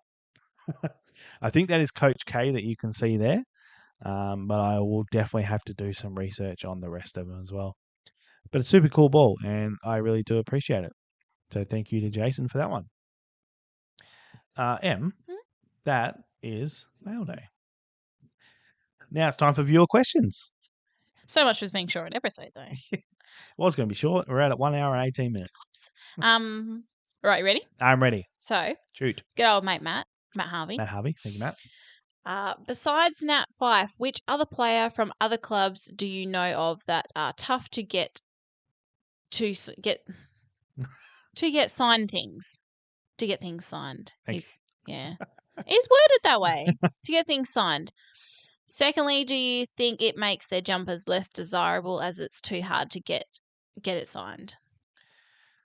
The second part of that question, I think, is a pretty easy answer, no, because as you said, Nat Fyfe is really hard to get things signed, but you'll find that every auction, every sale, pretty much everybody who's putting their hand out there that they want a jumper from Freo, the first thought is Nat Fyfe. They always want a Fyfe. Everyone that I know of that collects other clubs who say they would want one jumper from the club generally picks Nat 5. And everybody knows, I would hope now, how hard it is to get Fifey to sign something. But it's not just so much him signing something. He generally signs things 5. Yeah, so I wasn't done yet. Oh, well, I'll just go fuck myself then. Yeah, as Em was saying, generally, if you are lucky enough, and it is very difficult to do, I've given up now. I don't even try anymore. If you are lucky enough to get him to sign something, he will just write his name 5, and end of story. And 7. 5 and 7. 5 and 7. But his actual signature, I guess his official club signed signature, so ones at auctions have been won, he will sign it properly, which is Nat 5 with the number 7. So it's a much larger signature as well. Generally, his 5 one is just really small that he writes it, but his Nat 5, he actually writes it quite large. I'll put up some examples as well. Super hard to get him to sign anything like that at all. Like I said, generally he only does it for official stuff. However, a really good idea is to take your wife or your girlfriend to open trainings or signing sessions. Make sure they're all dolled up, looking very pretty, and generally he'll be much nicer. It's just a fact, because it's exactly what I had to resort to. He pretty much ignored me anytime I tried to get him to sign something. Em did herself up really nice one day for one of these training sessions, and he went straight up to her and signed the full signature and a lovely big signature, gave it back, and was really nice. It's just what it is. It's the truth. God honest truth is that that's what he did. So it won't always work, obviously. But anyway, the question is, apart from Nat 5, besides Nat 5. So apart from Nat 5, which is difficult, the only one other I can think of is Gary Ablett. I was just about to say that too. Now, obviously, he's got agents and people that tell him what he should and shouldn't do as far as his signature goes, because it's worth so much money and so on and so forth. So it can be very difficult. And I actually went to an official Gold Coast Suns function that I was invited to. I didn't just rock up. And I had one of his match worn jumpers. And I was super excited to meet him. I'd never met him before, and I really, really wanted him to sign this 2012 match worn jumper of his that I had. So I went up to him with a big grin on my face and, "G'day, Gary, super excited to meet you." He didn't acknowledge me at all. He looked straight down at the jumper and just said, "I'm not signing that." Excuse me? Sorry? My respect level for him, and I understand, like I said, that he's probably told by certain people that he can't do it or whatever for any reason. But to just be flat out ignored when I said how I was super excited to meet him and I'm not signing that jumper, my respect level just dropped immensely for him at that moment, which sucks because I always thought I saw him as probably the greatest player to ever play in the AFL. But my personal thoughts on him at that point just, I hated the man. Not hated him, but I thoroughly disliked and disrespected. My respect level for him dropped and never really got it back, to the point where I never wanted to meet him again. So he did do signing sessions afterwards as well. That he did host career, and I had no interest in going to them because I didn't want that experience ever again. He actually did sign that jumper for me that night, but he said, "I'm not signing that jumper. You have to go get somebody else to sign it first." And I thought, well, why would I want to get someone else to sign his match worn jumper? That's stupid. So I went up to, can't remember who it was, and got him to sign the front of the jumper, but I wanted to get Gary to sign the back of it so I could get it framed, and it'd be awesome to have Gary's match worn jumper signed on the number and then a frame. I went back to him and he refused to sign it on the back. I said, "No, I'm only signing it on the front right next," and he put it so close to the other signature that it was almost touching. My respect, like I said, was gone, but my love for that jumper also was gone. I now no longer gave a shit about that jumper because it looked ugly having somebody else's signature right next to Gary's, and they were that close, almost touching. They just looked shit.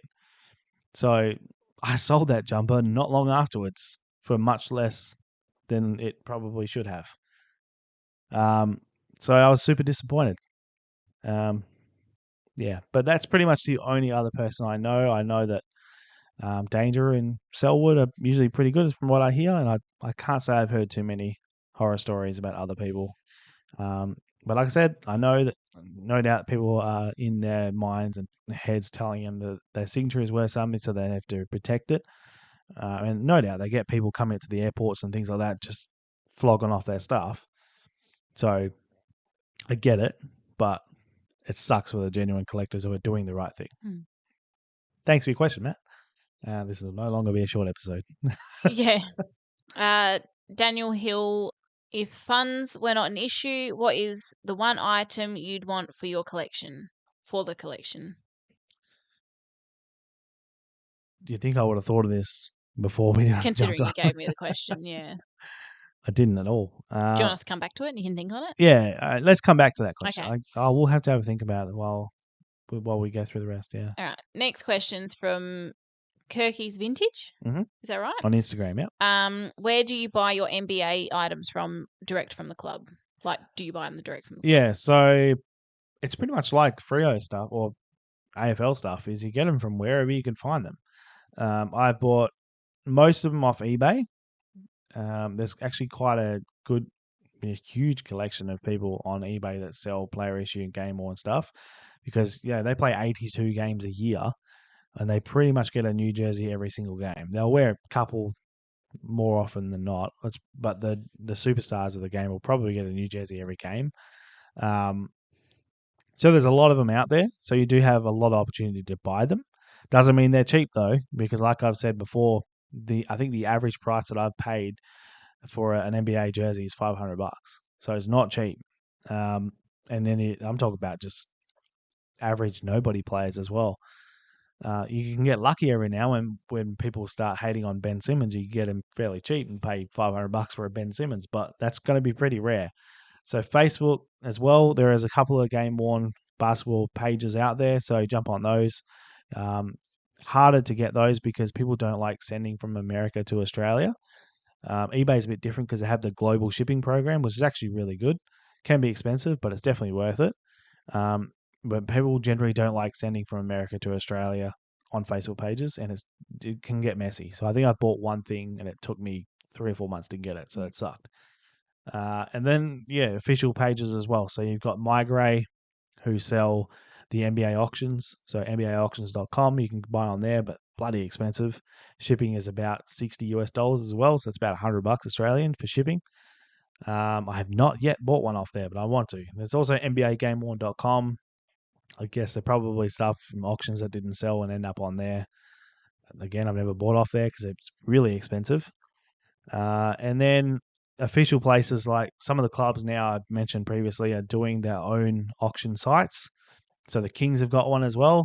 It's all in beta as well. It's done by Metabilia, I believe. I think's the name of the place. Can't remember. But they're all kind of making their own apps and selling some of their game use stuff on these apps. Oh. No, that noise was. So I have bought a couple of, I've won a couple of auctions from the Sacramento Kings one because that is my team.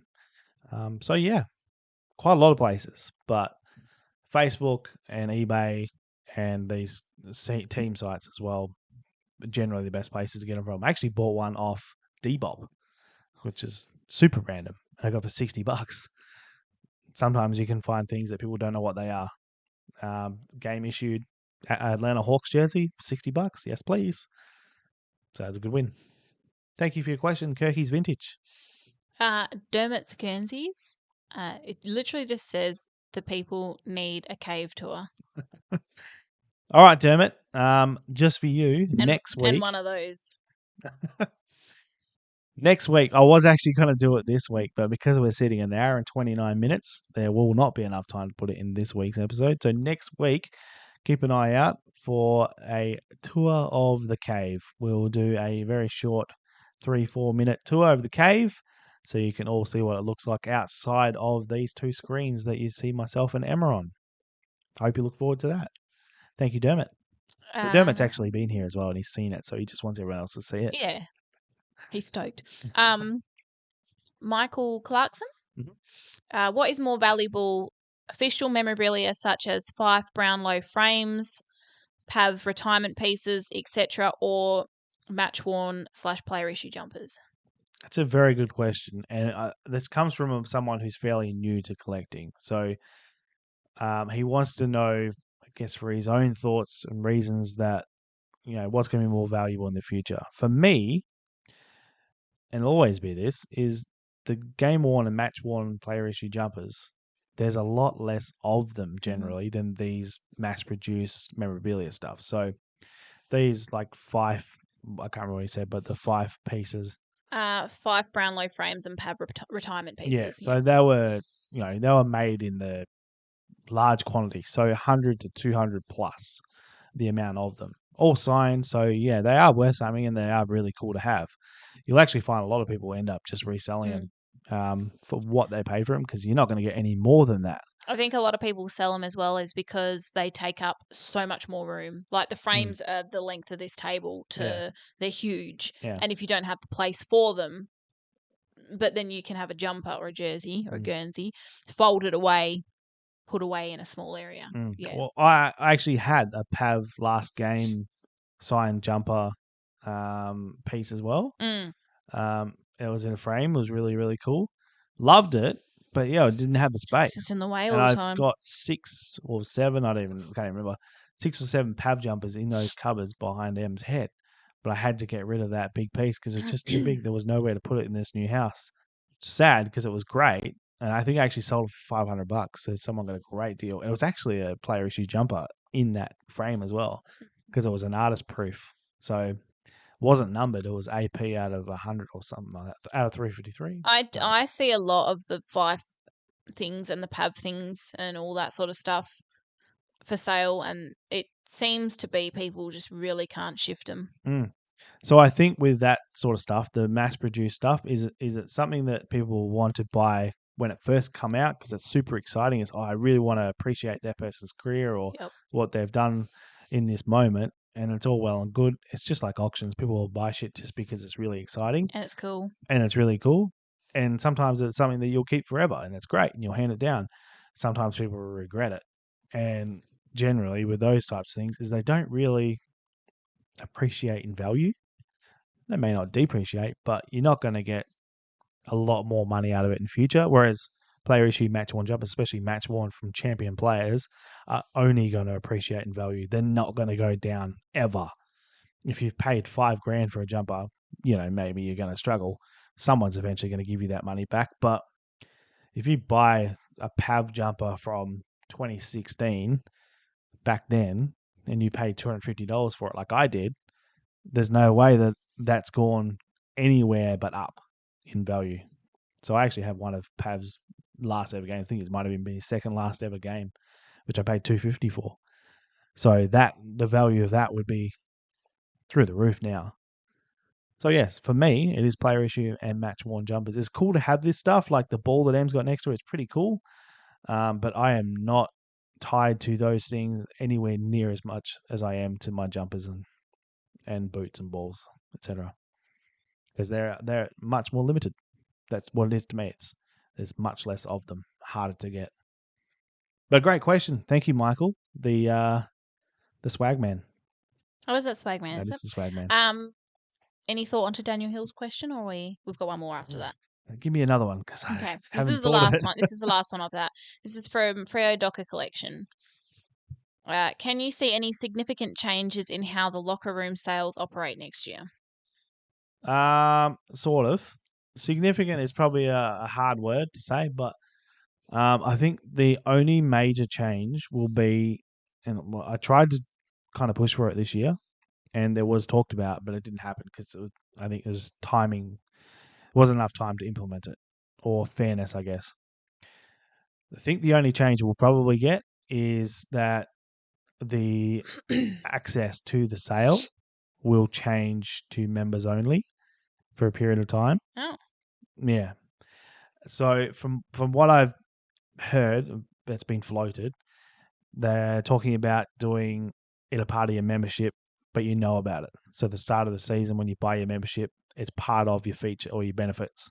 So you're getting access to the end of season locker room sale early access. So before everybody else gets the chance. So like almost like the ticketed thing, like you get in before everyone sort of thing, or you go in there a few days before sort of thing? No, so it'll be like the ticketed thing. So you have to show your membership or pre-register, or I don't know how it's going to work, but it'll probably be show your membership on the way through. Yep. So they'll have to bring back cards, or membership cards have been gone for a couple of years now, but they'll have to have something where you have to show your pass to get through. Yep. The only way to really combat people just getting other people's memberships though is you have to show ID. ID. So I kind of hope they do that. It's going to slow the line down though, so it is going to be hard to implement it.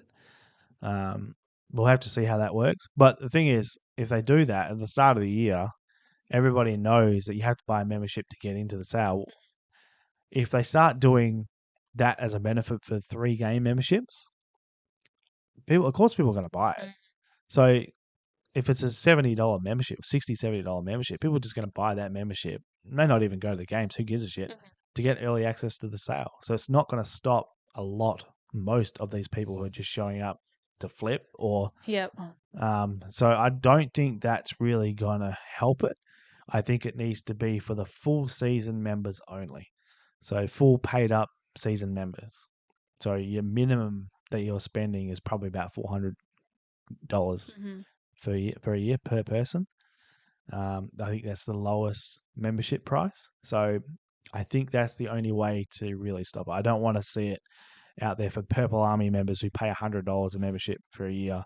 Someone that buys the paws one for their dogs. Yeah, so I hope it isn't like that. It needs to be the full paid up members only, full 12 game or 11 game members only. I think that's the best way to do it. Other than that, no, I don't see any other changes at all. Like maybe they'll do something different. I don't know. We've always tried to do like a sausage sizzle or a DJ or something, but because they've changed it from going out the oval to just downstairs, it's going to be difficult. I'd like to see them be able to put us up inside. So put us up on the basketball court. That'd be really cool. Have like a tent city in the basketball court. That'd be wicked. Be kind of cool. It'd be fun and everyone would be warm. Or having a basketball fluff around match sort of thing between everyone that's waiting like 2 hours before. Yeah, it'll give you something to do. Yeah, and warm you up and get you pumped. Yeah, so I I would like to see that. Sorry.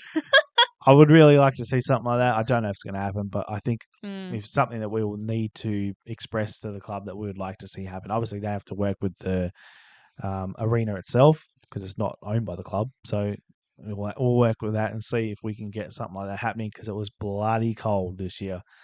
And it's, like you said, just give you something to do. So I think that'd be really cool. And having a tent city, how cool would that be? Yeah, that'd be good. Swag city, maybe. Yeah. Thank you, Daniel. Great question. That wasn't Daniel. Yeah, I've still got to come back to Daniel. That was Fremantle Dockers collection. That you? could actually be Daniel. Oh, is it? It's either Daniel or Leighton. Everyone, myself, Daniel, and Leighton all have very similar Instagram names. I almost thought it was you.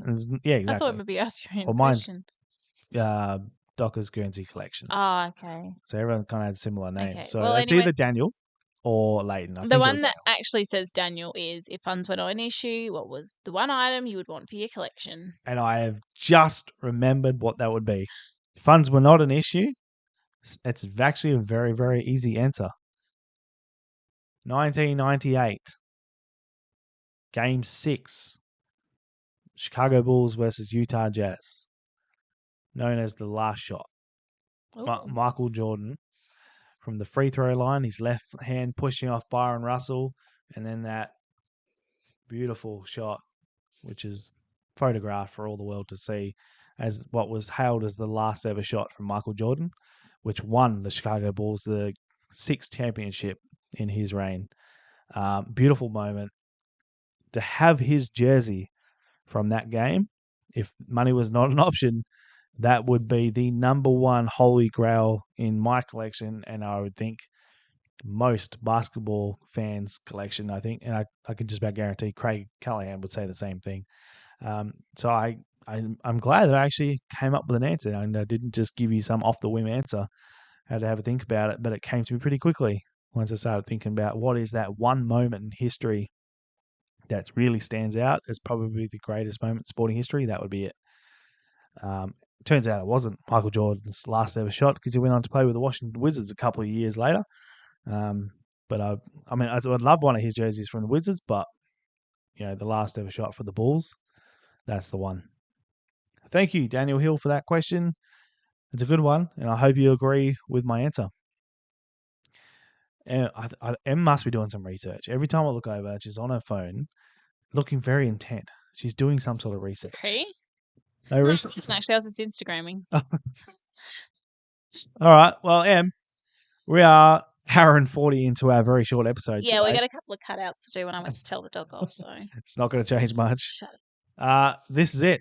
This is our final segment today. It is What's in the Cave.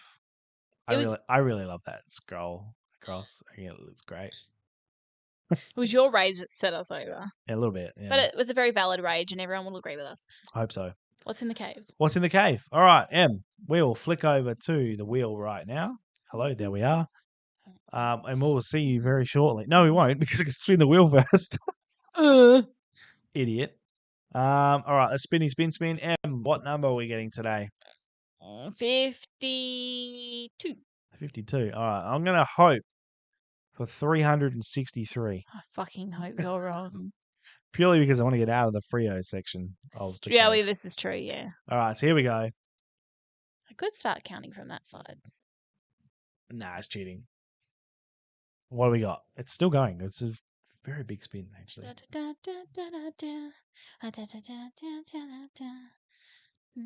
Can't see the number.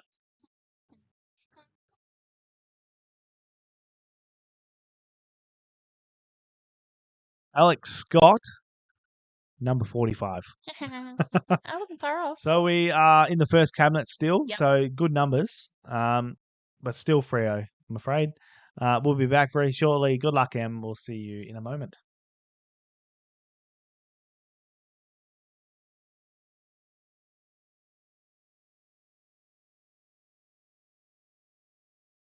All right, Em has got number 45.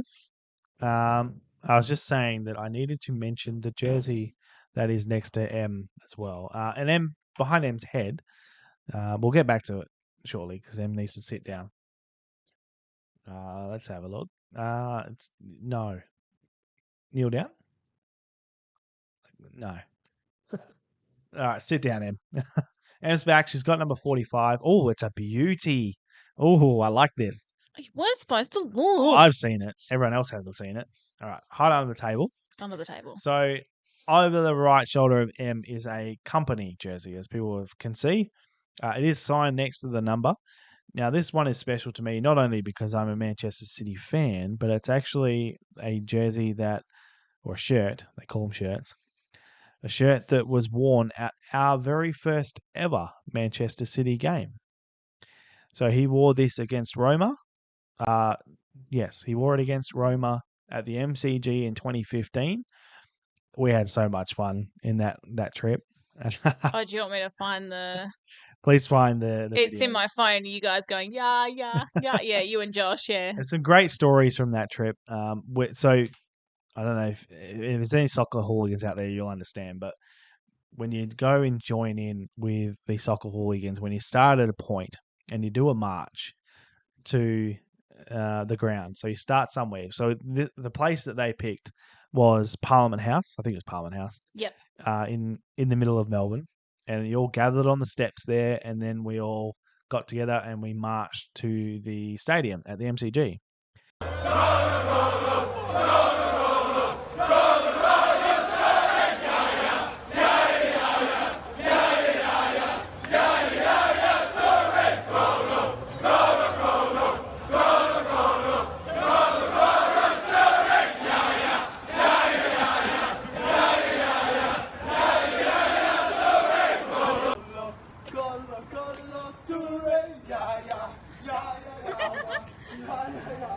Oh, you ruined it.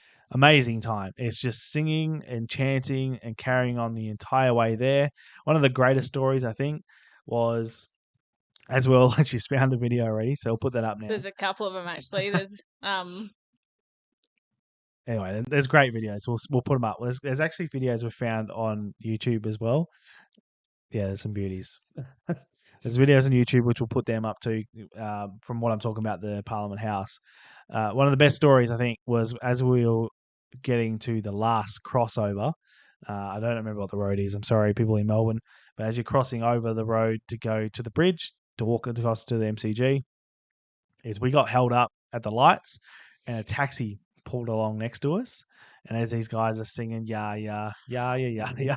You can hear this like toot, toot, toot, toot, toot, toot, toot. So someone's opened his driver door and they're leaning in and like tooting the horn. No. The guy got in the passenger seat. I know, but someone had opened the door as well. So someone had hopped in the passenger seat. 3 of them hopped in the back seat and they're jumping up and down doing this. You can see the whole cab just like doing this. And then someone was like leaning in from his side and just like tooting his horn to the song. Yeah. Best part of it was the taxi driver Oh, he was just like pissing himself off. he was having a great time. So all these bloody soccer hooligans jumped in this dude's taxi and was just going off. And, he loved it. Oh, he loved it. That was brilliant. So that was good fun. Yeah, so that the shirt was actually worn at the MCG. It was great that he even came because his wife was giving birth very, very shortly. He left the game. He did. He played probably maybe 20 minutes, half an hour, and then he left. I think he actually played the entire first half. He did. And then about 5 or 10 minutes into the second half, he left. His wife was in labour, yeah. So that was great. The fact that he even came and showed appreciation for Australia was fantastic because his wife was to give birth at any time. And he literally got called off the field. You got to go, jumped straight in the airplane and flew back to England. So his wife must have gone in labour, and that was the very first trip we'd ever taken together. I think we'd only been together for maybe a year. It was about a year and a half, yeah. It's the first trip we ever took together. So first trip we ever took together to Melbourne. First plane I'd ever been on. Yeah. And watching Man City play against Roma, and it was an amazing game. Went to penalties, and Joe Hart, the goalkeeper, actually scored the winning goal. Oh, yeah, that's right. Which was awesome. And we were right in front of it. Yeah. So that was great. So, and I don't even know how this happened, but so as company, Vincent Company, or as you call him, Peanut. He's got a big head. He does. As he was leaving the ground, he actually took his shirt off and threw it to somebody in the crowd. And I thought, oh man, that was amazing. Like, imagine being that person who got that. Well, a few years later, there it was on Gumtree. And I scored it for $100, I think I paid for it. I don't think the person really even knew what he had. I don't even know how that works, but there it is. I ended up with it. And I know it's definitely that shirt because that green little logo that you can see on the right tag there, that was only worn in that game. They only got one shirt. So, and he signed it for that person as he was handing it to him. So, took it off, signed it, and then threw it. So that 100% will be the only shirt that he would have done that because he went straight to the airport. So really, really cool. And the one behind him's head is a Paddy Mills 20, what year is it? 21? 2020. I think they called it the 2020. The 2020 Olympics Paddy Mills jersey, which they won the bronze medal. So yeah, super dupe. Yeah. Forgot we're actually doing What's in the Cave, aren't we? Oh, shit. All right, so what is in the cave, Em? You may now show everybody what is in the cave today. Yep, it's another Freo jumper. Apologies for that, but this one is a pretty special jumper. This is a 2010 Purple Haze Freo Dockers jumper. Not only is it a 2010 Purple Haze Freo Dockers jumper, if you turn around, Em, it's a number 13. How exciting. Most people and the person who sold this jumper will be saying, yeah, cool. It's a Tendai Mzungu. Who gives a shit? It is not a Tendai Mzungu. 2010, one Nat Fife wore the number 13. So this is a 2010 Nat Fife Purple Haze player issue jumper from his first season, where he wore the number 13 for only the 1 year. So that's pretty exciting. How do you know it's a 2010 jumper? That Reebok logo on the collar there was only on the 2010 jumpers in that particular shape where they had it inside the little white logo there, or inside the little white bib looking thing. 29 and 2008 actually had the same sponsor. Actually, turn it around the back, Em. So the sponsor on the back, I believe, is different as well. Hold up.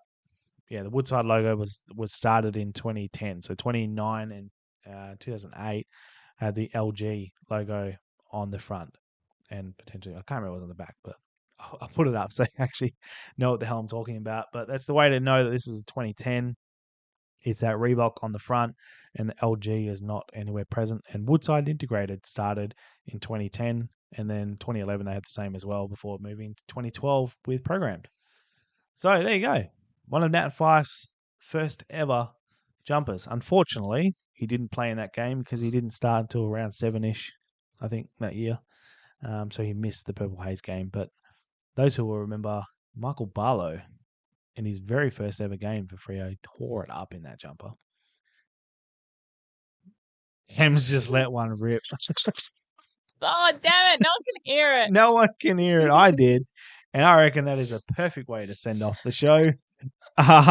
Em, thank you very much for joining me and leaving me with that startling revelation. Hope you had a good time. It's 12:30. What have we got? 2.5 hours until the Socceroos line up in the round of 16 game against Argentina. Shall I be making you a coffee? Probably, yeah. Oh, Long Johnson.